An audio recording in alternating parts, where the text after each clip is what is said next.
Hello friends, Jackie here, and this is the Reading Corner. I started last week reading Morning Girl by Dorris, and it is quite possibly one of my very favorite books. This will be chapter 3 at least. I'm hoping chapter 3 and 4, because in this book, the chapters alternate between two characters, Morning Girl and Starboy, her brother. Chapter 3, Morning Girl. When things around me are right, I forget to notice. I don't remember days that aren't too hot or too wet, or nights when the breeze blows hard enough to move the bugs away, but not hard enough to beat the palm leaves against the trunks of the trees. When I'm eating fruit, it's just fruit, unless it's too ripe and dribbles down my chin, or so tough that my teeth get sore from biting into it. If something isn't too much or too little, I don't pay attention. When Father repairs the holes in his fishnet after the evening meal, I watch without really seeing him. He's doing what he's supposed to be doing. His eyes alert for a ripped square, his fingers finding and tying, his voice to Mother too low except for her ears.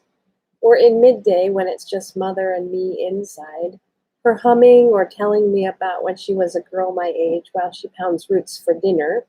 The world fits together so tightly, the pieces like pebbles and shells sunk into the sand after the tide has gone out, before anyone has walked on the beach and left footprints. In our house, though, my brother was the footprints. He messed up the niceness for me. Just being himself, he was too loud, making jokes when he should be serious, talking when he should listen, running when he should sit, banging two rocks together for no reason except to disturb the silence, interrupting Mother or Father to ask questions he already knew the answers to, once putting a tiny green lizard on my mat as I was trying to hear the first morning sounds. It was as though Starboy didn't truly belong to our family, and when I was angry, I imagined what it would be like if he weren't around, how perfect each minute would be. I closed my eyes and I could see it.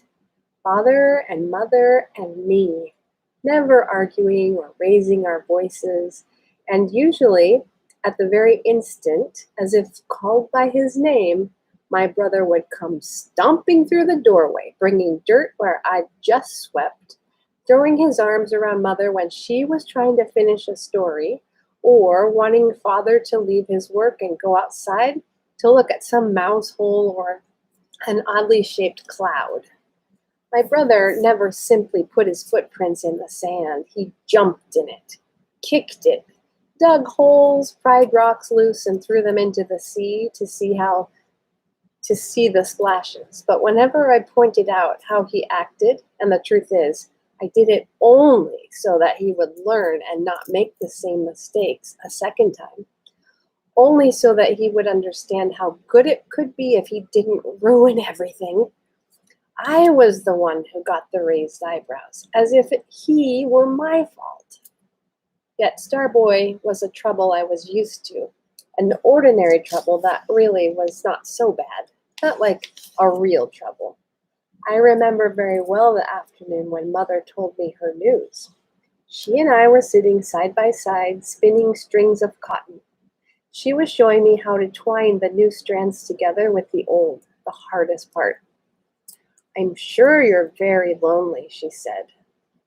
Mother was usually correct in what she thought about me. She understood me so well. So I considered her words before I answered. "I don't think I'm lonely."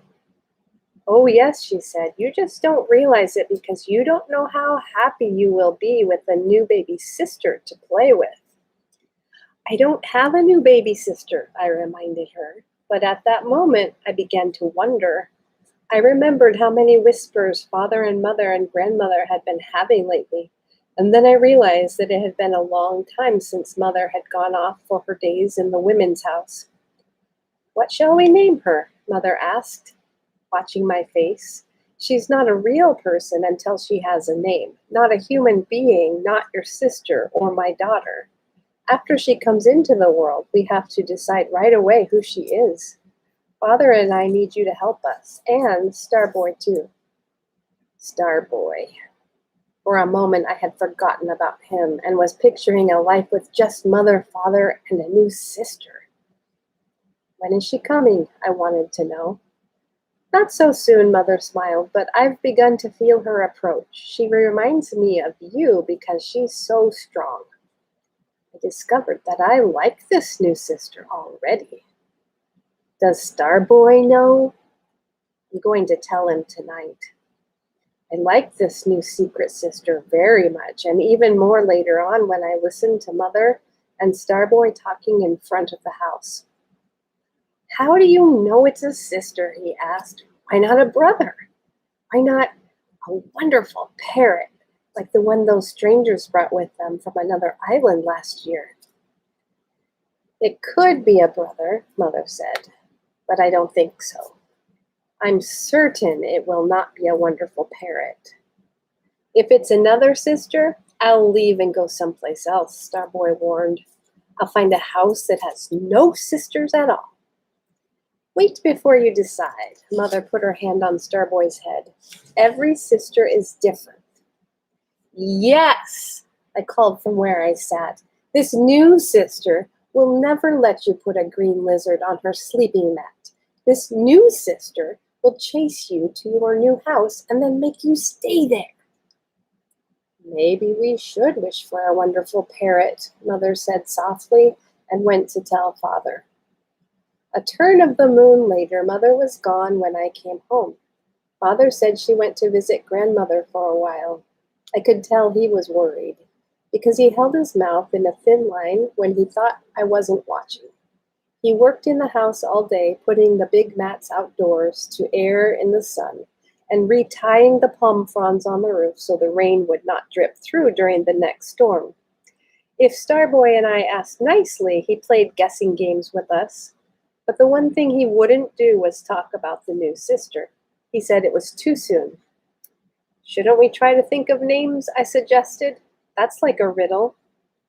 We'll know the right name when the time comes, Father said. People choose their own name, or it chooses them. That is how it was with you, Morning Girl. How could we have known before we met you that what you would be like? If you had known, Starboy began. How glad we would have been, Father finished for him. But as you know, a bat who sleeps during the day, an expert on the night, Starboy insisted. I didn't know how long Mother would be away, but the day passed slowly without her. I noticed because too much was missing. Her voice calling me to eat, her fingers working on my hair when it was tangled or stuck out from my head after sleep. The quiet, warm sound of her conversations with Father. Even Starboy watched the path for her return, though he pretended not to. But instead of Mother, it was Father who entered our house the next day at an hour when usually he would be fishing. Mother will come home tomorrow, he told Starboy and me. With the new sister, I reminded him. Have you seen her yet? Father sat down and rested his back against the wall. He looked tired, but not sleepy. He patted the ground for Starboy and me to come near. There isn't a new sister this time, he said. It's a new brother, Starboy clapped his hands together. No, not a new brother either, not this time. Father's voice was different in a way I couldn't recognize. It wasn't angry or joking or fatherly. It was almost as though he was talking to himself and we were overhearing, as though he was leaving out something. His eyes were the color of a night sky when it's raining. I looked at Starboy and saw that he was afraid. His body was stiff, his knees against his chest, his hands balled into fists, his mouth shut, his shoulders pulled up like the wings of a bird waiting for a windstorm to end before it took off. He glanced at me, and it was so strange because I think that was the first time we ever actually saw each other. Of course I knew what he looked like. Sometimes I could tell when he was behind me without turning around. But I never let myself wonder much about him. He was just, I don't know, always there, the opposite of me. And now suddenly I realized that in some ways we were the same.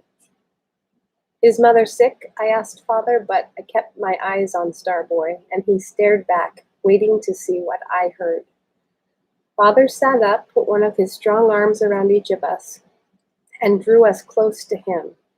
Your mother is well, he said, and I saw Starboy relax, so I did too. But there's something. Starboy watched father very carefully. She is. Father sighed and squeezed my shoulder. She is disappointed because the new sister didn't come, I whispered. Father didn't answer right away, but I knew he was also disappointed. And so, I realized, was I. Worse than disappointed. I felt the way I feel when some big girl like my cousin, Feet, is playing too rough in the sea, kicking water at me, even when I tell her to stop. That makes me want to cry. When mother returned from grandmother's house, she was very glad to see me. She hugged me against her for a long time, stroking my head and saying my name over and over. Finally, she stepped back, taking hold of my hands. Her face was sad, yet I didn't know what to say to her. Then I heard a noise, and behind her in the doorway I saw my brother. He paused as if listening for some signal, or some sign from me. Look, mother, I said, Starboy's here. He has been waiting and waiting and waiting for you to come home. She turned and Starboy ran into the house, wrapped his slim brown arms around her waist, and pressed his head to her stomach. I saw a tiny flame light in mother's eyes, and when she knelt to touch Starboy's face and to kiss his cheeks, my brother's shoulders lost their hunch, forgot their fear. I took a breath and the tightness left my stomach. Seeing mother and Starboy like that was so right, so how it should be, that for a long moment I didn't wish it was me in her arms. I didn't notice a thing. And friends, I'm going to leave it at chapter 3. That means next week I will read to you chapter 4, which will be from Starboy's perspective.